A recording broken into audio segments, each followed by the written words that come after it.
नमस्कार दोस्तों। Ocean network में आपका स्वागत है। मैं हूं ओमकार चौधरी। प्रधानमंत्री नरेंद्र मोदी के बारे में कांग्रेस के नेताओं की तरफ से क्या-क्या नहीं कहा गया है, उनको किस-किस तरह की गालियां नहीं दी गई हैं और उनकी देखा-देखी विपक्षी दलों के कुछ वंशवादी चेहरों ने भी प्रधानमंत्री के बारे में और गृह मंत्री अमित शाह के बारे में कुछ ऐसी ही बेहद आपत्तिजनक टिप्पणियां की हैं। आमतौर पर प्रधानमंत्री नरेंद्र मोदी हों या गृह मंत्री अमित शाह हों, वो इस तरह की टिप्पणियों पर कभी अपनी ओर से प्रतिक्रिया व्यक्त नहीं करते। जहां तक मुझे ध्यान आ रहा है, एक बार प्रधानमंत्री नरेंद्र मोदी ने कुरुक्षेत्र में, हरियाणा में उन गालियों के बारे में विस्तार से बताया था कि कब-कब किसने उन्हें क्या-क्या गालियां परोसी हुई हैं। पर अमित शाह ने कभी पलट करके किसी को कुछ कहा हो, ऐसा मुझे स्मरण नहीं आ रहा है। आमतौर पर दोनों खामोश रहते हैं, अपना काम करते रहते हैं और जिस तरह किसी जमाने में सनी गावस्कर और उसके बाद सचिन तेंदुलकर अपनी आलोचनाओं का जवाब अपने बल्ले से देते थे, वैसे ही प्रधानमंत्री और गृह मंत्री दोनों अलग-अलग राज्यों के जो विधानसभा चुनाव होते हैं, वहां अपनी पार्टी के बेस्ट परफॉर्मेंस के जरिए ऐसे गालीबाजों को जवाब देते हैं।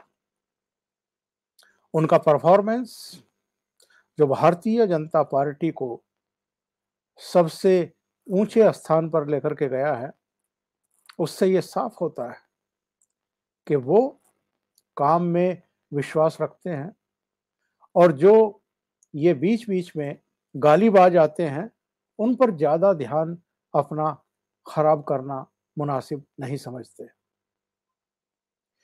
एक बड़ा दिलचस्प वीडियो मैं सुन रहा था, एक कोई साधु संत थे, वो कह रहे थे कि आमतौर पर ये देखा जाता है कि जब हाथी अपनी मदमस्त चाल में कहीं से गुजर रहा हो, तो पीछे से कुछ कुत्ते भौंकना शुरू कर देते हैं और वो भौंकते रहते हैं।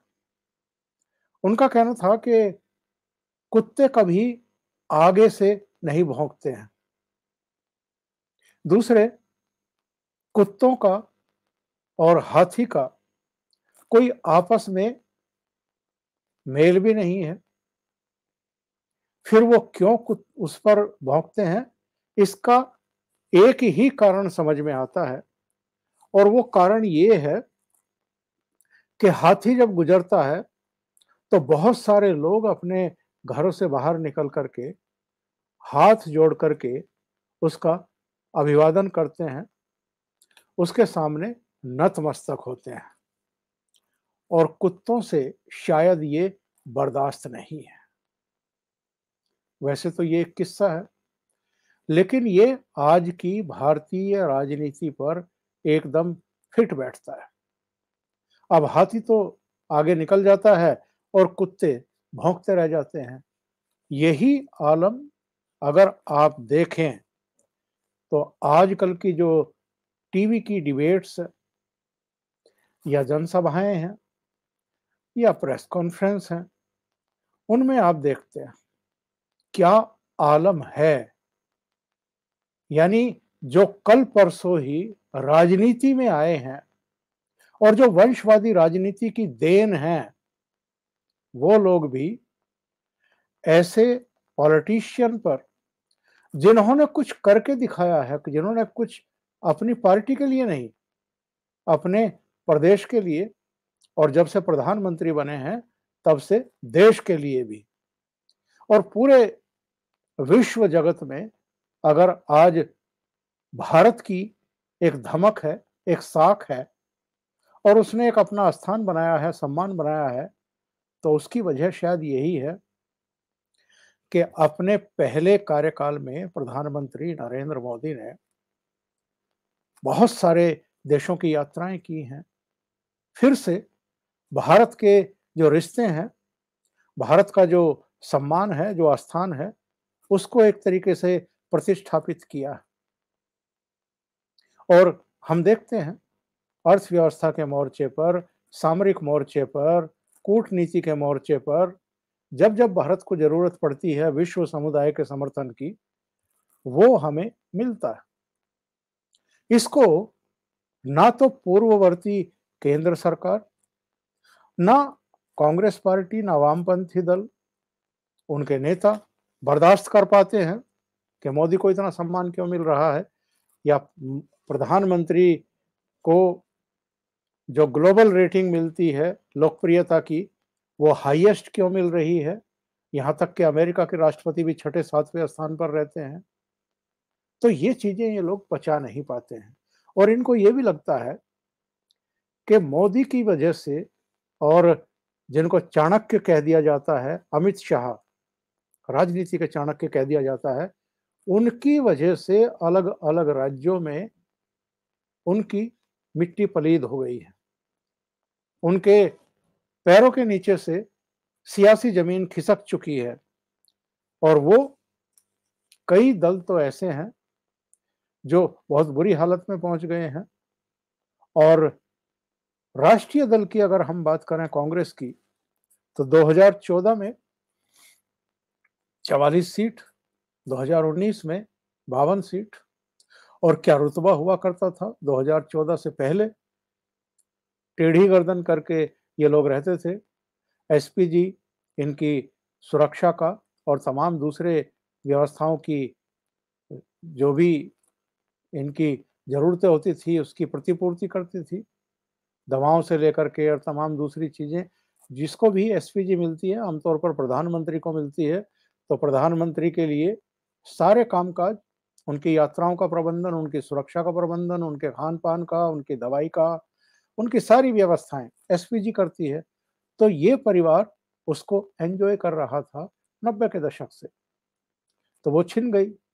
बाकी और रुतबे छिन गए और लोकसभा हो या राज्यसभा हो, वहाँ इनके सदस्यों की संख्या घटती चली गई क्योंकि राज्यों से ये साफ होते चले गए।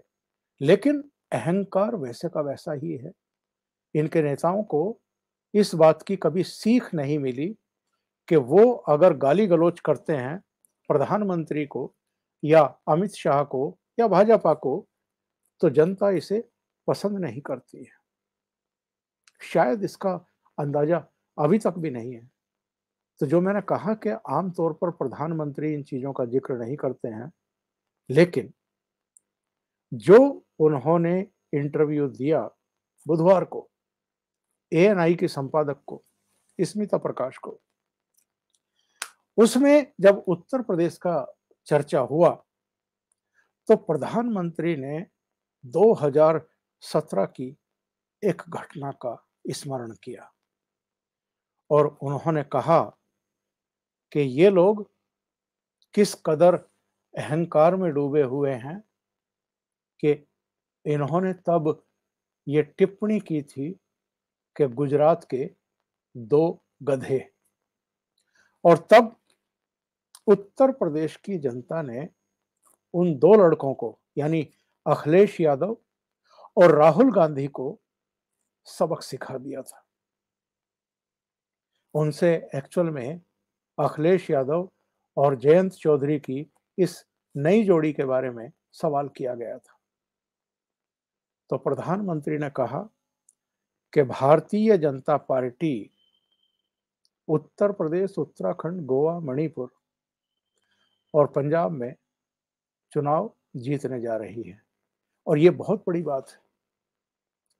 उनसे पूछा गया था कि एंटी इनकम्बेंसी, तो उन्होंने कहा कि ये एक पहले की सरकारों के लिए बोला जाने वाला शब्द रहा जो गढ़ा गया था, क्योंकि सरकारें आमतौर पर घोषणाएं तो कर देती थी योजनाओं की, बहुत लंबी-लंबी फेंक दिया करती थी, लेकिन डिलीवर नहीं करती थी। योजनाओं की घोषणा कर दीजिए, अखबारों में, मीडिया में सुर्खियां बटोर लीजिए, फिर आप शिलान्यास करते हुए चित्र छपवा लीजिए और उसके बाद उन चीज़ों को भूल जाते थे। उन्होंने कहा कि हमारी सरकार में और पूर्व की जो सरकारें हुआ करती थी, जो एंटी इनकम्बेंसी का शिकार होकर के 5 साल में ही विदा कर दी जाती थी, उनमें यही मूलभूत अंतर है कि हम जो शिलान्यास करते हैं, उसका उद्घाटन भी करते हैं। लोगों को डिलीवर कर रहे हैं और अपनी सभाओं में उन सब चीज़ों का वो पहले भी उल्लेख कर चुके हैं, उसे रिपीट करने की आवश्यकता नहीं है। लेकिन उन्होंने कहा कि उत्तर प्रदेश में भी अब एक बार आओ और एक बार जाओ, ये जो व्यवस्था थी, वो अब खत्म हो चुकी है।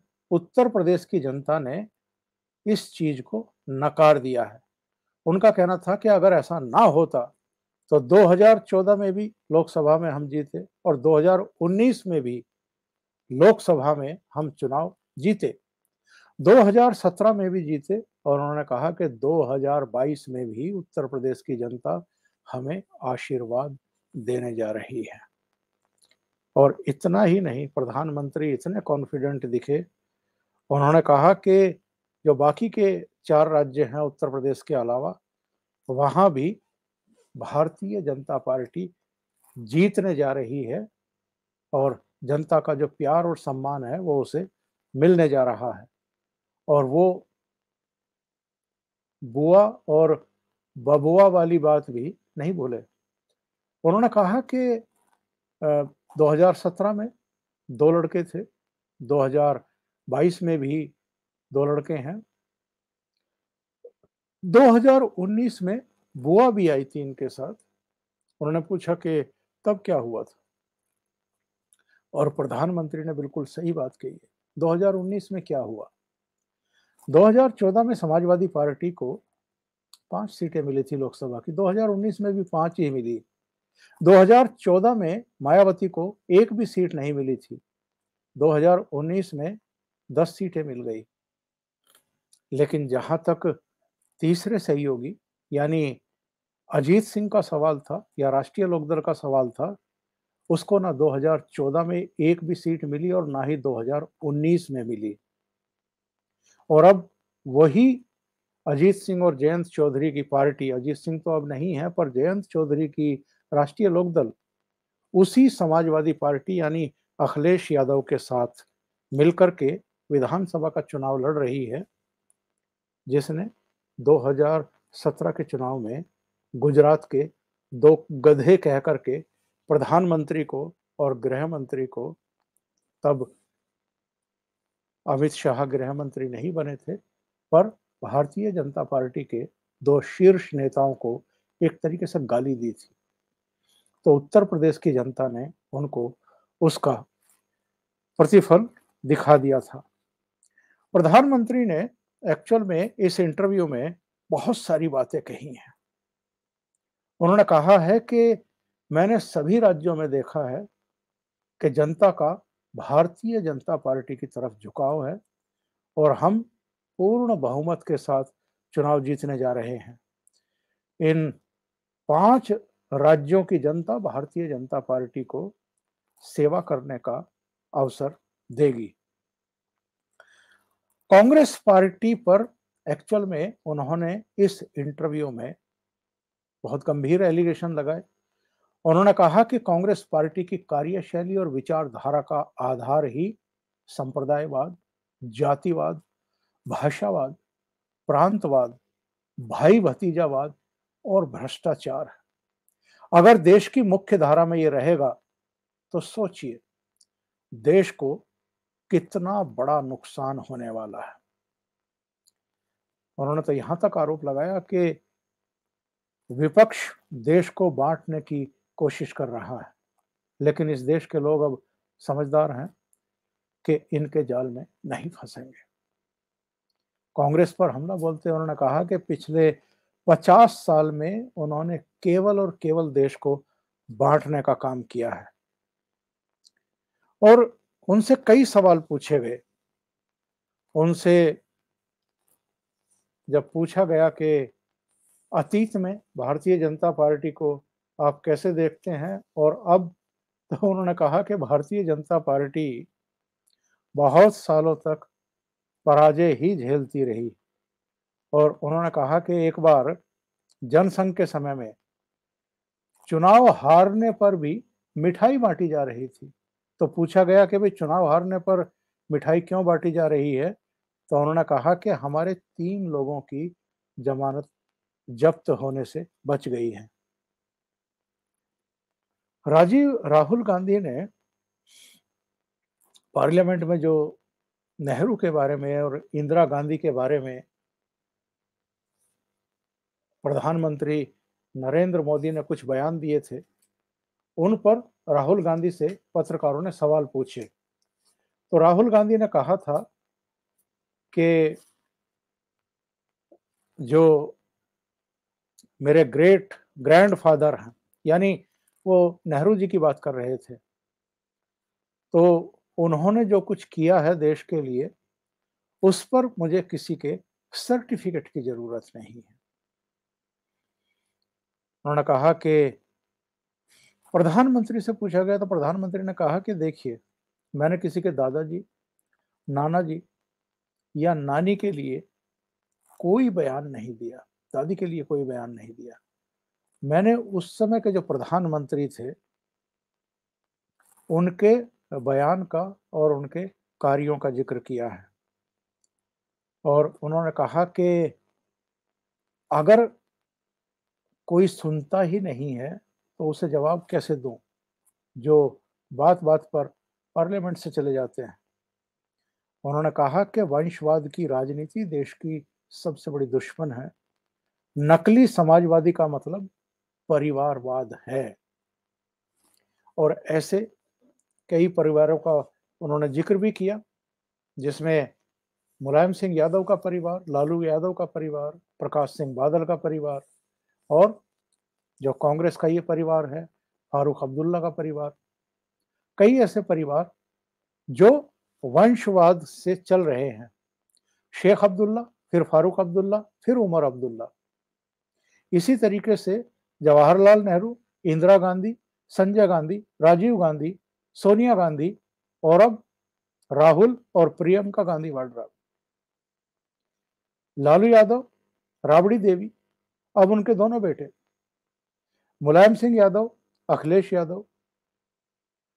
इस तरीके से उन्होंने इन परिवारों की तरफ ध्यान आकृष्ट कराया और ये कहा, जब ये पूछा गया कि भारतीय जनता पार्टी में भी तो ऐसे परिवार हैं जिनमें पिता अगर केंद्रीय मंत्री हैं तो बेटा जो है वो विधायक है या दूसरे पद पर है।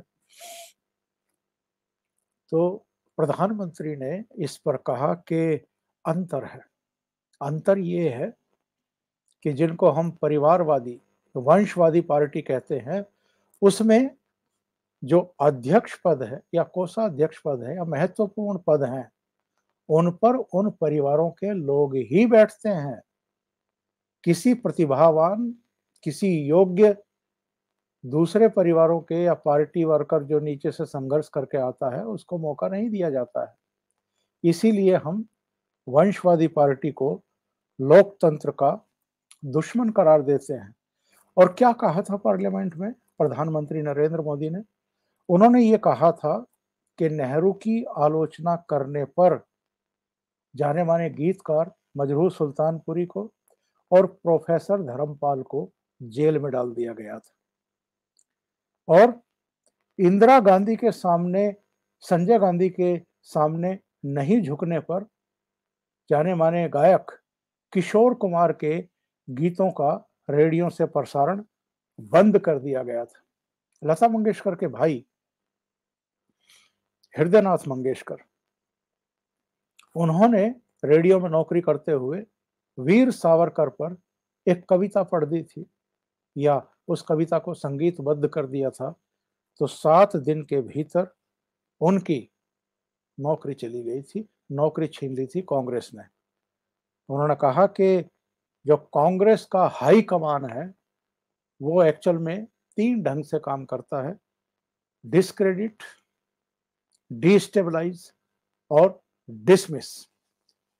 और उन्होंने कहा था कि इनकी एक प्रधानमंत्री ऐसी हुई हैं, यानी इंदिरा गांधी, जिन्होंने अपने कार्यकाल में 50 राज्य सरकारों को बर्खास्त कर दिया था।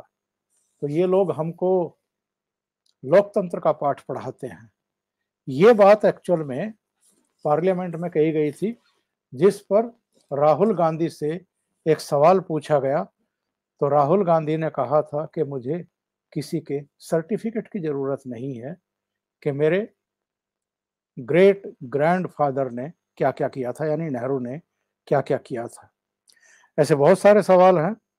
जैसे एक सवाल का जवाब देते हुए प्रधानमंत्री ने अखिलेश यादव के परिवार, मुलायम सिंह यादव के परिवार पर यह कहते हुए अटैक किया कि मेरे पास इस बात की जानकारी है कि इनके परिवार के 45 अलग अलग लोग पदों पर रहे हैं या उन्होंने चुनाव लड़े हैं। उन्होंने कहा कि ये होता है परिवारवाद।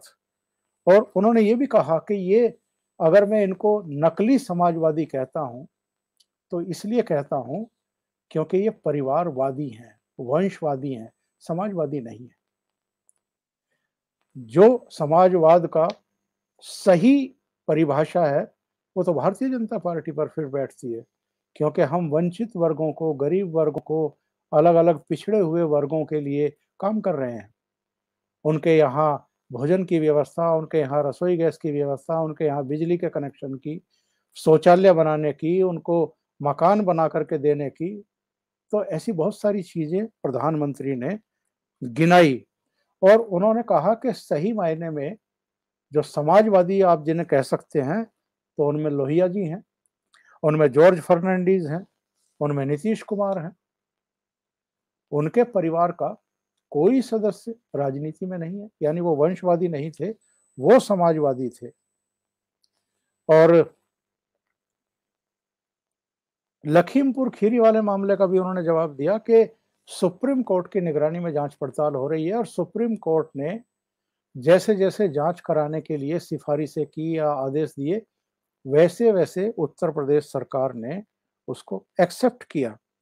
तो सुप्रीम कोर्ट जो दिशा निर्देश देगी वो किया जाएगा। इसके अलावा उन्होंने ये भी कहा, जो सीबीआई और ईडी के छापे मारे जाते हैं चुनाव से पहले, तो उन्होंने कहा कि भ्रष्टाचार जो है वो देश को दीमक की तरह खा रहा है। और ये जो केंद्रीय एजेंसियां हैं ये किसी के कहने पर कार्रवाई नहीं करती हैं, और आए दिन चूंकि कहीं ना कहीं चुनाव होते हैं, तो वो ऐसा तो है नहीं कि हाथ पे हाथ रख करके बैठ जाएंगी कि अगले 3 महीने में या 6 महीने में तो फिर चुनाव आ रहे हैं, फिर आरोप लगेगा। उन्होंने उनको कार्रवाई करनी होती है। जैसे जैसे उनके पास सूचनाएं होती हैं वो अपनी कार्रवाई करती ही हैं। 3 कृषि कानूनों पर सवाल पूछा गया, तो इस पर प्रधानमंत्री का बहुत पिन पॉइंट जवाब था। उनका कहना था कि मैं हमेशा छोटे किसानों का भला चाहता हूं और मैंने उनके लिए काम किया है, किसानों के लिए, उनकी भलाई के लिए कदम उठाए हैं, और उन्हीं की भलाई के लिए हम ये कृषि कानून लाए थे। और ये बात मैंने इनको वापस लेते हुए भी कही थी। मैंने हिंदुस्तान के किसानों का दिल जीता है, पहले भी उन्होंने मेरा साथ दिया है, और हमने देश हित में ये कानून वापस लिए हैं। इन पर यदि आगे बात करने की जरूरत हुई तो हम लोगों से बात करेंगे, लेकिन देश हित में उन्होंने ये वापस लिया है, इसका उन्होंने खुलासा अभी भी नहीं किया है। उन्होंने कहा कि जब वक्त आएगा तो बताया जाएगा कि ये कानून क्यों वापस लिए गए थे। और शायद उन्होंने इशारों में कह भी दिया कि पंजाब में हम नहीं चाहते थे कि किसी तरह की ऐसे तत्वों को अवसर मिल जाए कि वो अपना खेल कर सकें। और उनका ये भी कहना था कि पंजाब में हमारी जो संभावनाएं हैं वो बहुत अच्छी हैं, क्योंकि अलग अलग क्षेत्रों के बहुत श्रेष्ठ व्यक्तियों ने भारतीय जनता पार्टी ज्वाइन की है और कई प्रमुख चेहरे भी भारतीय जनता पार्टी के साथ आए हैं। और प्रधानमंत्री के इस इंटरव्यू का एक बहुत महत्वपूर्ण अंश ये है, उनसे जब चुनाव दर चुनाव जो टॉप लीडरशिप है उसकी तैयारियां, उसकी रणनीति, उसकी सक्रियता पर सवाल पूछा गया, तो उनका कहना ये था कि हमारे लिए जो चुनाव हैं ये ओपन यूनिवर्सिटी की तरह है। हम हमेशा हर चुनाव से कुछ ना कुछ सीखते रहते हैं। जहां हारते हैं वहां भी हम इन चीजों की समीक्षा करते हैं कि हम हारे क्यों और सामने वाला जीता क्यों। और शायद ये सब चीजें विपक्षी दल नहीं करते हैं, कांग्रेस तो कम से कम बिल्कुल नहीं करती है। तो अभी के लिए इतना ही। बहुत बहुत धन्यवाद। अगर आपको ये चैनल और इसके कंटेंट पसंद आ रहे हैं तो लाइक करें, कमेंट करें, वीडियो को शेयर भी करें। अभी तक अगर आपने ये चैनल सब्सक्राइब नहीं किया है तो सब्सक्राइब कर लें और साथ में लगे बेल आइकॉन को दबा दें ताकि आगे आने वाले वीडियो और उनके नोटिफिकेशन आप तक पहुंचते रहें। बहुत बहुत धन्यवाद। नमस्कार।